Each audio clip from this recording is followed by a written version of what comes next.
Avez-vous déjà remarqué que certaines personnes s'adaptent à toutes les situations, s'entendent avec tout le monde, disent toujours ce qu'il faut, évitent les conflits ouverts, et pourtant, intérieurement, elles se consument? De l'extérieur, elles paraissent calmes, compréhensives et matures. On les apprécie, on leur fait confiance, on se sent à l'aise en leur compagnie.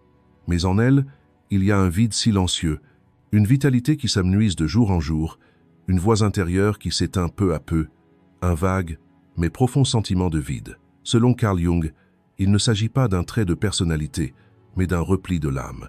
Jung dit, lorsqu'une personne s'adapte constamment pour être acceptée, son monde intérieur devient invisible. Et ce qui est invisible finit par donner l'impression de ne pas exister. Maintenant, je vous invite à réfléchir. Êtes-vous vraiment calme ou vous contentez-vous de vous adapter?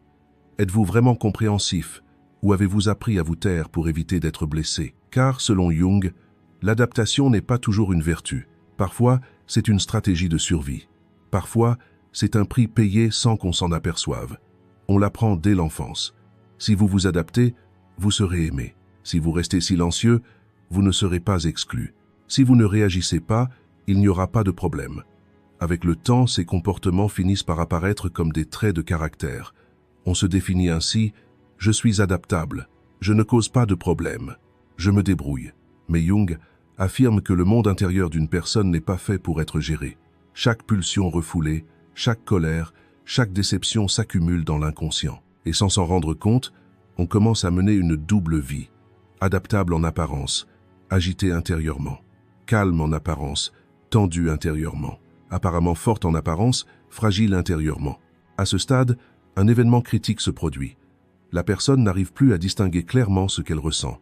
Elle ne comprend pas qu'elle souffre, elle se sent seulement fatiguée, elle ne réalise pas qu'elle est en colère, elle veut juste fuir. Selon Jung, c'est l'alarme du moi.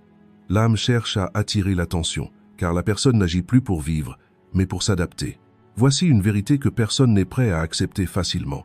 Ce qui disparaît lorsqu'on s'adapte, ce n'est pas le monde extérieur. Ce qui disparaît, c'est soi-même. Des années passées sans savoir qui l'on est, des décisions façonnées par les attentes d'autrui, des choix qui ne viennent pas du cœur mais qui semblent logiques. Tout cela s'accumule. Et un jour, on se demande « Que veux-je » C'est alors que la question se complique, car la réponse est devenue floue. La frontière entre le masque et le visage s'efface.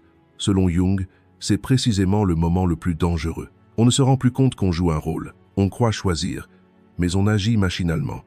On croit dire non, mais au fond de soi, on dit oui. On croit dire oui, mais on porte une forte résistance intérieure. Lorsque cette contradiction intérieure passe inaperçue, on se sent constamment fatigué, réticent et agité. De l'extérieur, la vie semble suivre son cours, mais à l'intérieur, le sens se dissout peu à peu. Jung décrit cette situation comme la fragmentation du moi, car on s'est éloigné de son centre. En se repliant sur soi pour éviter d'attirer l'attention, on abandonne aussi ses limites. D'abord, on renonce aux mots, puis aux émotions, et enfin aux besoins. Au bout d'un moment, on n'ose plus demander ce qu'on veut, car on a appris que le désir est source de problèmes. Dès lors, le conformisme n'est plus un choix conscient, mais un réflexe. Selon Jung, une vie vécue par réflexe ne nourrit pas l'âme. L'âme a besoin de sens, de direction et de connexion. Lorsqu'on ignore ses besoins, on commence à se blâmer. Pourquoi est-ce que je me sens ainsi? Pourquoi est-ce que je n'arrive pas à être heureux? Pourquoi tout semble-t-il être là, mais il me manque quelque chose? Face à ces questions sans réponse, on se conforme davantage ou on se replie complètement sur soi. Cette vidéo a précisément pour but de rendre ce cycle visible, de montrer à quel moment le conformisme cesse d'être un équilibre sain et se transforme en rupture intérieure, d'expliquer pourquoi Jung privilégiait l'intégrité à la conformité. Car ce dont une personne a besoin, ce n'est pas d'être comme tout le monde, mais d'exister pleinement. Nous verrons bientôt clairement que se conformer n'apporte pas toujours la paix, mais seulement le silence. Et lorsque la voix se tait, l'âme se retire. À ce stade, la plupart des gens disent la même chose. Je n'ai pas de problème physique, mais je suis constamment fatigué. Je me repose, mais je ne récupère pas. Je pars en vacances, mais ce poids intérieur ne disparaît pas. Selon Carl Jung, cette fatigue n'est pas physique. C'est le premier signe d'épuisement spirituel. Lorsqu'une personne vit longtemps en refoulant son monde intérieur, son corps en porte silencieusement le poids. Au début, cela passe inaperçu, car la vie continue. Le travail est fait. Les responsabilités sont assumées, les relations perdurent. De l'extérieur, tout semble aller bien, mais à l'intérieur, un vide indéfinissable grandit. Jung décrit cette situation comme une prise de distance par rapport à son propre centre. La personne semble savoir ce qu'elle ressent, mais ne parvient pas à s'y connecter pleinement. Les sentiments existent, mais ils sont vagues. Les désirs existent, mais ils ne sont pas clairs. C'est là que commence la fatigue. On cherche généralement la cause de cette fatigue au mauvais endroit. Il pense travailler plus dur, croit avoir besoin de plus de repos et tente de se motiver. Mais selon Jung, la véritable raison se situe quelque part en dessous. La personne a constamment refoulé ses propres sentiments. Elle est restée silencieuse face à la souffrance. Elle a toléré ce qu'elle ne désirait pas. Avec le temps, ses comportements finissent par faire partie intégrante de sa personnalité. On ne les remet plus en question. On considère qu'il est juste d'agir ainsi. Ne pas causer de problème, être compréhensif, s'adapter. Autant de vertus perçues. Mais le monde intérieur ne suit pas cette adaptation. Il se sent refoulé. Selon Jung, c'est là qu'intervient le persona. Le persona est le visage que l'on arbore en société. Initialement, ce visage est protecteur. Il protège de la déception, de l'exclusion et de la souffrance. Mais lorsque le persona est constamment porté, la personne commence à perdre le contact avec son véritable moi. Lorsque ce contact est rompu, elle devient aliénée d'elle-même. Elle ne sait plus ce qu'elle veut. Elle n'arrive plus à distinguer clairement ce qu'elle ne veut pas. La vie s'enlise dans un flux automatique. Les jours se ressemblent, les réactions se répètent, la vitalité intérieure diminue. Jung explique cette situation comme un déséquilibre entre le conscient et l'inconscient. Chaque émotion refoulée continue d'exister dans l'inconscient, et, ce faisant, elle consomme de l'énergie. C'est pourquoi la personne est constamment fatiguée, sans en comprendre la raison, car la fatigue ne découle pas d'un événement unique. Elle est le fruit de petits renoncements accumulés au fil des années. Chaque instant de silence, chaque besoin reporté, chaque limite ignorée, laisse une trace sur le corps. Selon Jung, le corps humain est l'un des moyens d'expression de l'âme. Lorsque l'âme ne peut s'exprimer, le corps commence à porter le fardeau. Maux de tête, tension, manque de motivation, difficulté à se réveiller le matin font partie intégrante de ce processus. La personne commence à se blâmer. Pourquoi suis-je ainsi? Pourquoi ne puis-je être heureux comme tout le monde? Pourquoi ce vide en moi? Face à ces questions qui restent sans réponse, la personne s'épuise davantage. Le plus grand danger à ce stade diagnostique est de confondre cet épuisement avec une faiblesse personnelle. Elle commence à se sentir inadéquate, persuadée de devoir être plus forte. Elle tente d'être plus patiente, plus compréhensive, plus adaptable. Or, selon Jung, cet effort ne résout pas le problème, il l'aggrave. Car le problème n'est pas l'adaptation au monde extérieur, mais la déconnexion avec son monde intérieur. Lorsqu'une personne ne reconnaît pas ses propres besoins, sa vie se construit au gré des attentes d'autrui. Elle devient alors une étrangère dans sa propre existence. D'après Jung, l'âme s'exprime à travers l'épuisement lorsqu'elle n'est pas entendue. La question cruciale est maintenant, allez-vous continuer à refouler ce message ou allez-vous chercher à le comprendre? Nous verrons plus clairement dans un instant les mécanismes internes à l'œuvre derrière cette fatigue et pourquoi ce cycle se répète. Car la transformation ne peut commencer sans diagnostic. Et c'est précisément à ce stade que ce cheminement prend toute son ampleur. À ce stade, on sent généralement que quelque chose ne va pas, sans pouvoir le nommer. Puisque cette agitation intérieure ne trouve pas de cause précise, l'attention se porte ailleurs. Le réflexe courant est alors de produire davantage, de s'occuper plus, de se remplir pour éviter de réfléchir. Selon Jung, ces échappatoires procurent un soulagement temporaire, mais masquent le problème sous-jacent. Car le problème n'est pas l'intensité, mais la désorientation. Lorsqu'on avance sans savoir où l'on va, chaque pas consomme plus d'énergie. Se reposer ne suffit donc pas, il faut s'arrêter. Et s'arrêter demande du courage, car lorsqu'on s'arrête, tout ce qui a été refoulé remonte à la surface. C'est à ce moment que le diagnostic s'affine. Clarifions maintenant le mécanisme, car lorsqu'une personne ne comprend pas sa lassitude, son agitation et son détachement intérieur, elle ne peut être juste envers elle-même. Selon Carl Jung, l'adaptation n'est pas le problème en soi. Le problème survient lorsque l'adaptation s'allie au refoulement. Lorsqu'une personne n'exprime pas une émotion, celle-ci ne disparaît pas. Elle se retire simplement de la conscience. Tout ce qui est refoulé continue d'exister dans l'inconscient. Et l'inconscient n'est pas un espace passif. Il est vivant, dynamique et énergétique. Jung définit donc le refoulement comme un coup psychologique, car chaque émotion inexprimée crée une tension intérieure constante. S'adapter procure souvent un sentiment de sécurité. On évite les conflits, on ne prend pas de risques et on ne définit pas clairement ses limites. On paraît en harmonie avec le monde extérieur. Mais un processus différent est à l'œuvre dans le monde intérieur. Le ressentiment n'est pas exprimé. La colère est refoulée. La déception est minimisée. Selon Jung, c'est à ce stade que l'ombre commence à se former. L'ombre est constituée des aspects de la personne qu'elle n'accepte pas, ignore ou juge inappropriés. Ces aspects de nous-mêmes sont refoulés non pas parce qu'ils sont mauvais, mais parce qu'ils sont perçus comme menaçants. Pourtant, chaque aspect refoulé finira par ressurgir sous une autre forme. Réaction soudaine, accès de colère inexpliqué, hypersensibilité ou à l'inverse, engourdissement émotionnel sont autant de conséquences de ce processus. On attribue souvent ces réactions au monde extérieur.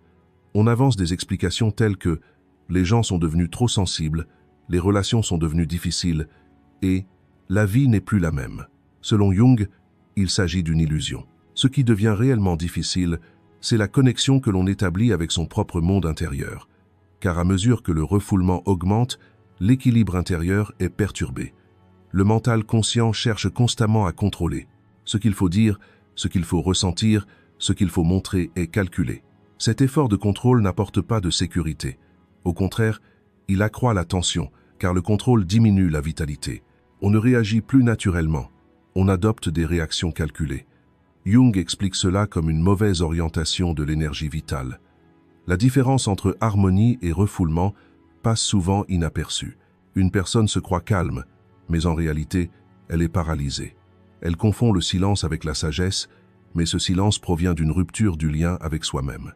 Selon Jung, le véritable calme ne naît pas du refoulement des émotions, mais de leur reconnaissance. Les émotions non reconnues demeurent enfouies et occupent constamment l'esprit. C'est pourquoi, même si une personne se repose, elle ne peut se ressourcer.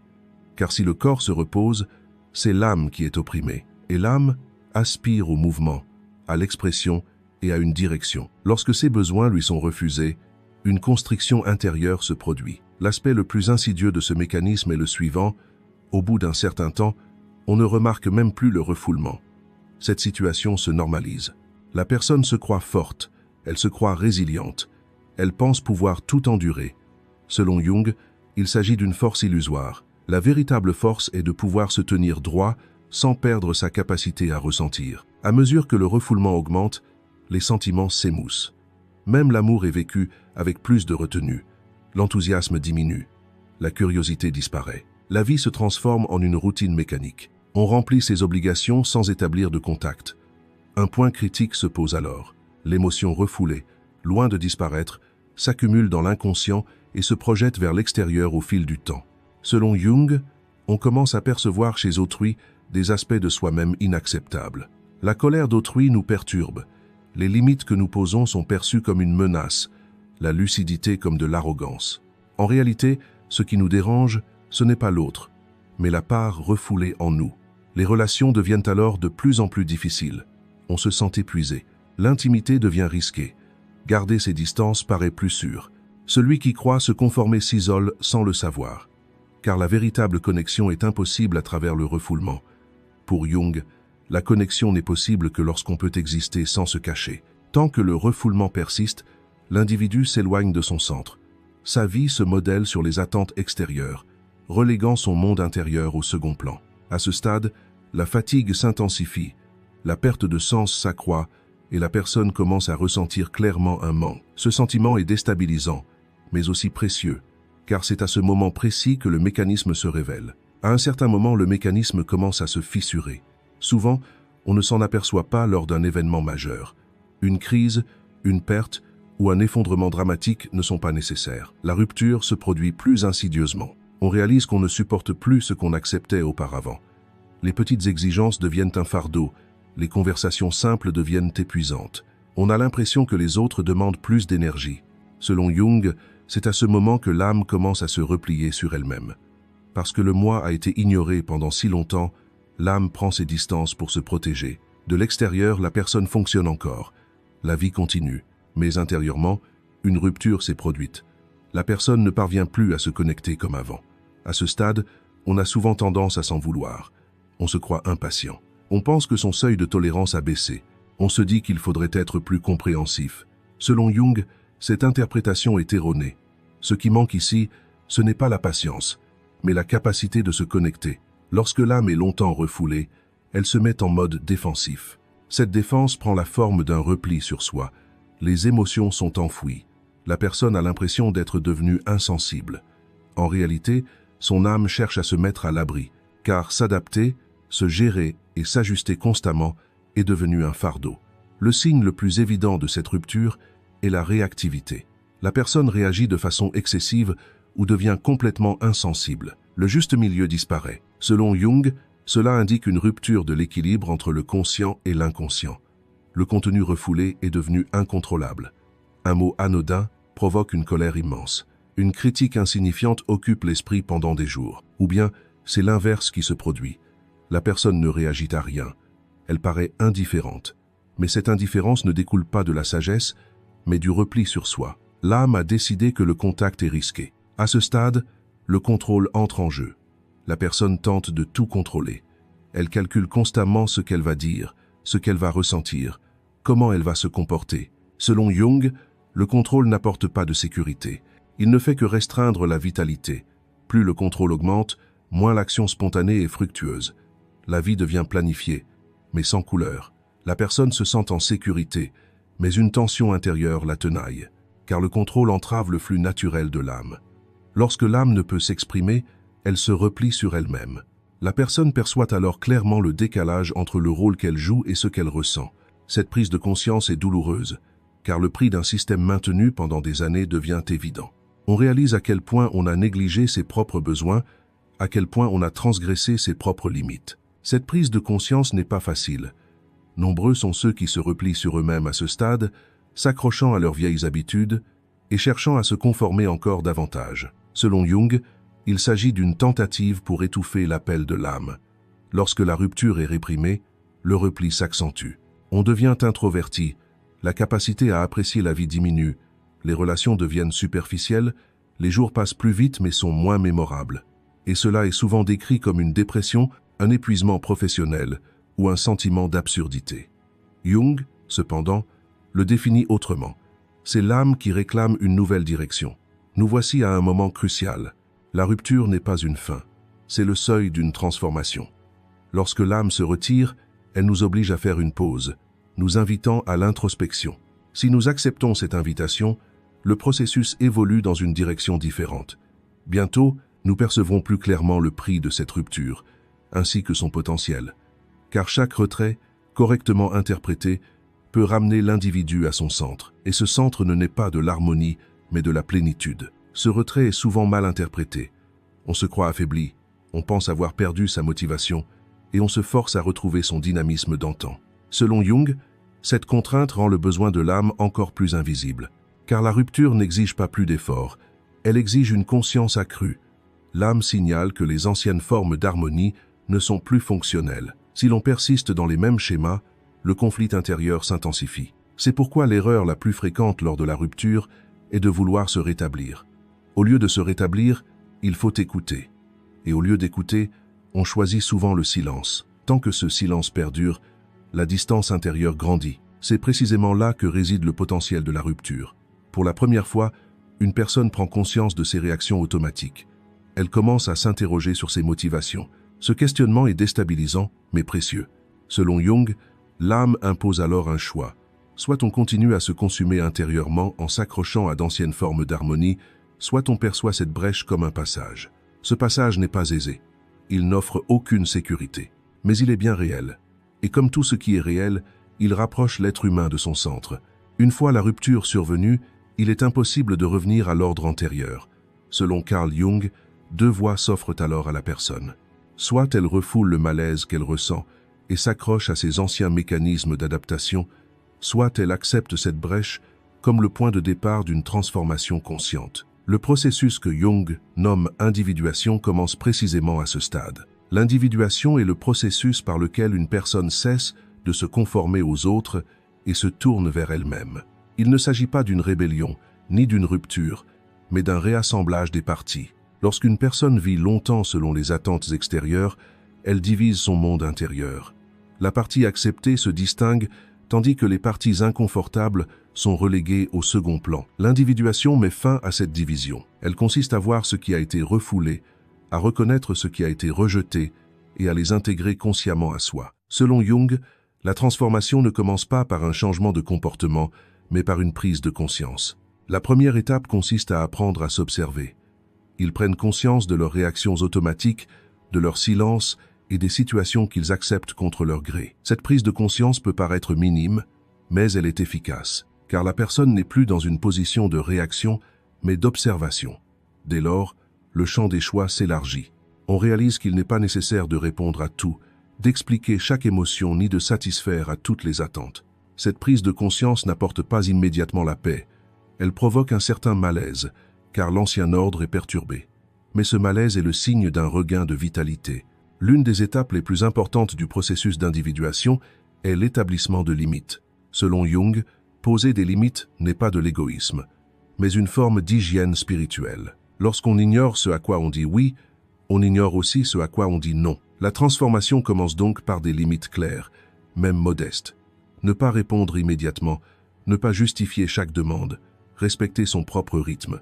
Ces comportements peuvent être perçus comme une distance avec le monde extérieur, mais ils instaurent un ordre intérieur.